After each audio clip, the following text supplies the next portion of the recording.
અમદાવાદમાં 2030 Commonwealth games અને 2036 ઓલિમ્પિક્સને ધ્યાનમાં રાખી 25,000 ખેલાડીઓ તૈયાર કરવાની ભારત સરકારની નેમ। નમસ્કાર, સહજ ન્યૂઝ સાથે હું છું ગોપાલ ભેસાણીયા।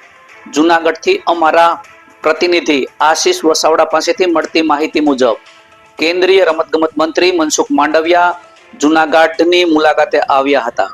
રમતગમત અને યુવા બાબતોમાં મંત્રી મનસુખ માંડવિયાએ જણાવ્યું હતું કે અમદાવાદમાં યોજાનાર કોમનવેલ્થ ગેમ્સ અને ઓલિમ્પિકને ધ્યાનમાં રાખી ભારત સરકાર દ્વારા આશરે 25,000 ખેલાડીઓ તૈયાર કરવાની વ્યાપક નેમ લેવામાં આવી છે।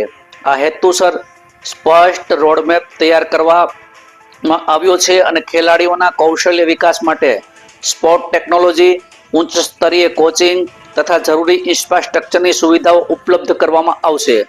જૂનાગઢના સરદાર પટેલ સંકુલ ખાતે આયોજિત પોરબંદર લોકસભાના સાંસદ ખેલ મહોત્સવ 2025ના સમાપન સમારોહમાં તેઓ અધ્યક્ષ સ્થાને બોલી રહ્યા હતા। આ પ્રસંગે દેશના વડાપ્રધાન નરેન્દ્રભાઈ મોદીની વર્ચ્યુઅલી જોડાણ તથા દેશભરમાં યોજાયેલા સાંસદ ખેલ મહોત્સવમાં ભાગ લેનાર રમતવીરો સાથે સંવાદ સાધી ભારતનું નામ રમતના મેદાનમાં ઉજળું કરવા પ્રેરણા આપી હતી। તેમણે યુવા નિર્માણથી રાષ્ટ્ર નિર્માણની વાતનો પણ ઉલ્લેખ કર્યો હતો। કેન્દ્રીય મંત્રીએ કહ્યું હતું કે જ્યારે કોઈ ભારતીય ખેલાડી રાષ્ટ્રીય કે આંતરરાષ્ટ્રીય મંચ પર તિરંગો લહેરાવે છે ત્યારે તે ગૌરવ માત્ર ખેલાડીનું નહીં પરંતુ સમગ્ર દેશના 140 કરોડ નાગરિકોનું હોય છે।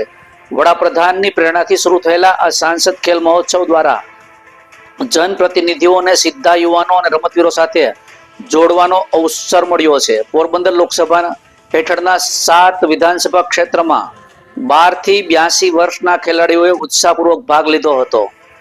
કુલ 38,000 થી વધુ રમતવીરોએ રજીસ્ટર કરાવ્યું હતું। તેમણે ઉમેર્યું હતું કે ખાસ કરીને ગ્રામીણ વિસ્તારોમાં રહેલી ખડતલતા અને મહેનત ક્ષેત્રમાં ઉત્તમ પરિણામ આપી શકે છે। સાંસદ ખેલ મહોત્સવ એમ માટે મજબૂત પ્લેટફોર્મ પૂરું પાડે છે। આ દરમિયાન સ્પોર્ટ ઓથોરિટીના અધિકારીઓ દ્વારા ખેલાડીઓના કૌશલ્યનું નિરીક્ષણ કરવામાં આવ્યું હતું જેથી પ્રતિભાશાળી ખેલાડીઓ આગળ વધવા ભારત સરકાર જરૂરી સહાય સુવિધાઓ પૂરું પાડી શકે।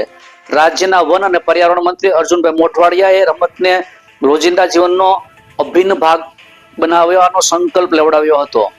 તેમણે કહ્યું હતું કે શરીરને જેટલી ઊંઘ અને આરામની જરૂર છે તેટલું શ્રમ અને પરસેવો પણ જરૂરી છે। મેદાનમાં રમવાથી સ્વાસ્થ્યમાં સુધારો થાય છે અને સકારાત્મક વાતાવરણ સર્જે છે। સમાપન સમારોહ દરમિયાન કેન્દ્રીય મંત્રીના હસ્તે વિજેતા ખેલાડીઓને ટ્રોફી અને શિલ્ડ મેડલ પ્રમાણપત્ર આપી સન્માનિત કરવામાં આવ્યા હતા। આ પ્રસંગે કોમનવેલ્થ ગેમ્સ મેડલ વિજેતા ખેલાડી કુમારી પ્રિયંકાબેન ગોસ્વામીની વિશેષ ઉપસ્થિતિ રહી હતી। કાર્યક્રમમાં મેયર ધર્મેશ પોસિયા, જિલ્લા પંચાયતના પ્રમુખ હરેશ ઠુમર, ધારાસભ્યો, મહાનગરપાલિકા અને જિલ્લા પ્રશાસનના અધિકારીઓ, ભાજપના પદાધિકારીઓ મોટી સંખ્યામાં રમતવીરો ઉપસ્થિત રહ્યા હતા। રિપોર્ટર આશીષ વસાવડા, સહજ ન્યૂઝ, જૂનાગઢ। સાંસદ ખેલ મહોત્સવનું આજે ફાઇનલ થવા જઈ રહી છે। સમગ્ર લોકસભા ક્ષેત્રથી 30,000 થી વધારે 12 વર્ષથી લઈ અને 82 વર્ષની ઉંમરના લોકોએ મેદાનની અંદર રમત રમ્યા છે। દોસ્તો, રમત ખેલ એક સંસ્કૃતિ છે। ખેલ એ જીવનશૈલી છે।